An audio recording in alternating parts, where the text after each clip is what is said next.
State.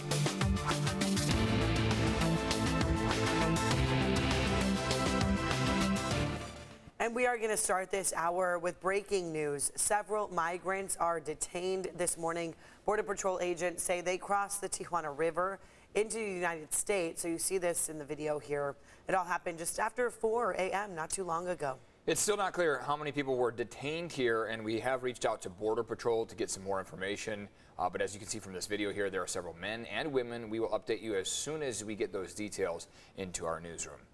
Take a look at this here. A San Clemente bluff crumbling this morning, and train service between Orange County and San Diego is shut down after a landslide. Potentially your commute may be impacted by this, so we're going to start with that here at 6 a.m. I'm Eric Connert. And I'm Neda Irampour. Glad to have you with us here. This landslide happened at the Casa Romantica Cultural Center. This is a historic venue for many weddings and other events in San Clemente. This has had a huge impact on train passengers. CBS 8's Chris Groh live at the Oceanside Transportation Center with what commuters need to know. It looks like yesterday was a rough one for a lot of people, Chris. Yeah, because this happened just after 1 o'clock in the afternoon. A lot of people expecting to get back to San Diego, only to find out that their trip was going to take some detours. They said they were checking on buses, but then when they got back to it, they said there were no buses available. I'm not angry about it, but I'm very disappointed in Amtrak for their response because they just kind of let us all go. So that's Robert and Kathy Crawford. They were trying to get back to San Diego, but from a 3-day trip from Santa Barbara, but that closure forced them off the train at San Juan Capistrano. And as you heard Robert talking there, the bus service was supposed to be provided, but there just weren't enough buses for them. So thankfully they were able to get home due to their daughter who lives in Temecula. But this service closure is still ongoing. In fact, according to the Pacific Surfliner, due to that cliff collapse there, that bluff collapse in San Clemente just near the pier, they do have that service there still shut down between Irvine and San Diego. MetroLink put out the Laguna Niguel, Mission Viejo to Oceanside. That's going to be closed. So all of the train services are making sure that riders know that this is going to be closed. But the context here is that it was just about 11 days ago when the rail service was finally resumed between Orange County and San Diego because of concerns over the unstable cliffs. And now, after months of work, you're seeing that we're still seeing a bluff collapse. So the question now, will this be months before this section resumes, or will this be sort of just a tiny hiccup? Again, we're still waiting to find out. Been checking with the Surfliner Twitter account to see when it is that they will be resuming that service, or if they will be putting out any type of a timeline. As soon as we know something, we'll be sure to pass that along to you first and foremost. But for now, we're going to send things back to you, Eric and Neda. All right, Chris, thanks for the update there. This morning, bus services in the South Bay not expected to be impacted by a work stoppage by MTS workers, but minibus and paratransit service will continue to have missed trips. These are buses for people with disabilities. Some workers are walking off the job in solidarity with union members in El Centro. Local drivers tell us they're in negotiations with MTS contractor Transdev, and they could go on strike next week. This morning, a judge says videos will be unsealed in the lawsuit over an alleged rape involving 3 former SDSU football players. The videos were recorded at an off-campus party in 2021. Attorneys for former NFL punter Matt Ariza say the videos show the alleged victim was not drunk and that she initiated the sex acts. The videos do not show Ariza. The young woman who is suing was underage at the time. Her attorney opposes the video release. They could be shown to a jury, but not to the public. No criminal charges were filed in the case. This morning, a search is underway for a gunman who killed 2 people at a house party near El Cajon. It happened early yesterday morning in Harbison Canyon. A 20-year-old man died in the hospital. Another person died on scene. One neighbor says he believes there were more than 200 people inside the home.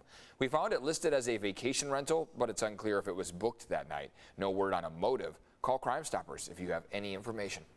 Now this morning, police are looking for the driver who hit a bicyclist in Point Loma and took off. This was captured on a neighbor's Ring camera. Take a look.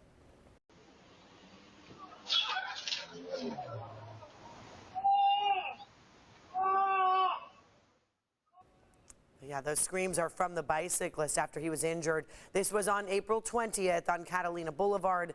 Tristan Gonzalez is a former San Diego police pilot. He suffered a broken hip, a broken clavicle, and a punctured lung from that crash, and he believes the hit was intentional.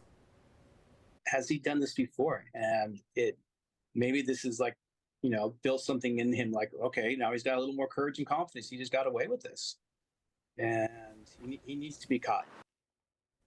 So take a close look at your screen. This is the vehicle police are looking for. The truck is a newer model, white Toyota Tacoma with an extended cab. And there's the description of the driver, a white man between 35 to 45 years old. Please call police if you have any information on what happened. Put the head in there.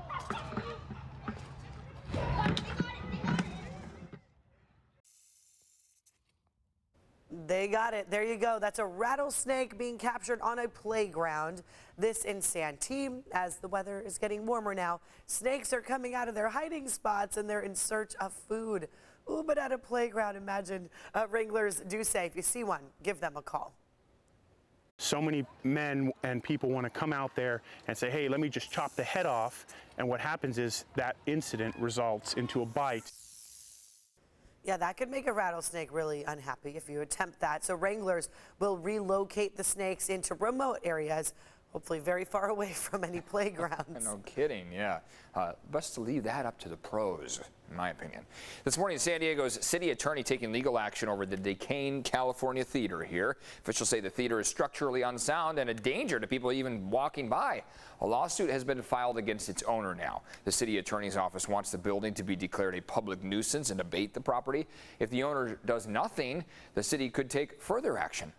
And this morning, the end section of the Crystal Pier in Pacific Beach is closed to the public for maintenance. It's actually been this way for over a month now. The city of San Diego owns that portion that's been closed off. The owner of the Crystal Pier Hotel says the pier took a beating from the storms earlier this year. Well, we reached out to the city's Park and Rec department about when it may reopen. We have not heard back yet. This morning, we now know what caused some mysterious booms that were heard around San Diego last night. Did you hear these? We're told it was night training exercises at MCAS Miramar. The training is over for now. MCAS Miramar usually warns about training noises on their social media accounts, so you can always keep an eye out there.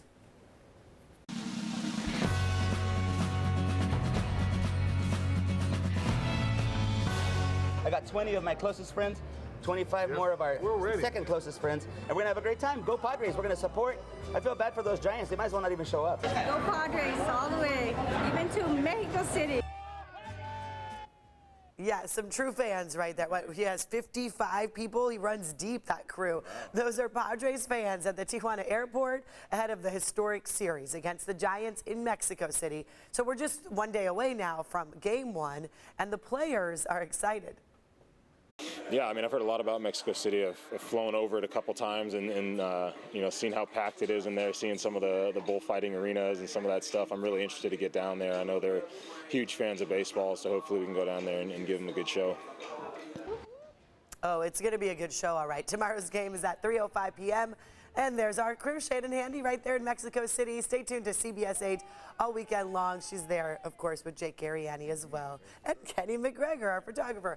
We are giving away those Padres tickets. So every Friday, you have a chance to win a family 4-pack to see the Padres at Petco. And a lucky winner will win a VIP Padres experience. We will give you the code word in this hour, so make sure you're tuned in because you'll need that to enter.